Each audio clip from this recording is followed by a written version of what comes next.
c'est un prolongement là, d'une communauté réelle dans un monde virtuel.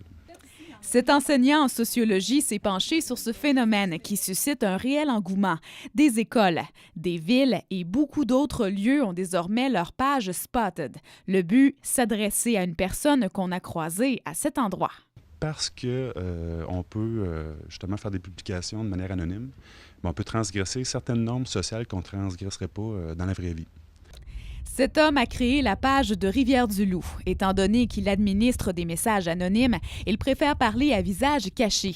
Il est étonné de la popularité du concept. C'est vraiment un phénomène monstre que je considère parce que en moins d'un mois et demi, c'est vraiment 2500 personnes et plus. Puis à chaque journée, c'est des trentaines de personnes qui s'ajoutent au nombre final. 3 types de messages sont surtout publiés. Certains tentent de s'improviser justiciers et dénoncent des comportements délinquants dont ils ont été témoins. D'autres soulignent des gestes positifs, des actes qui font preuve de civisme.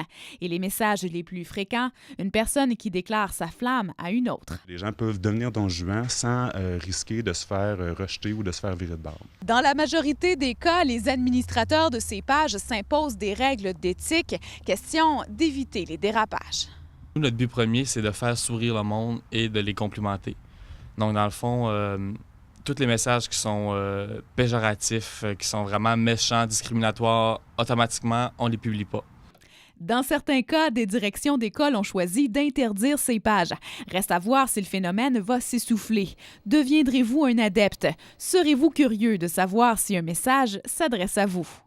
Catherine Pellerin, à Rivière-du-Loup.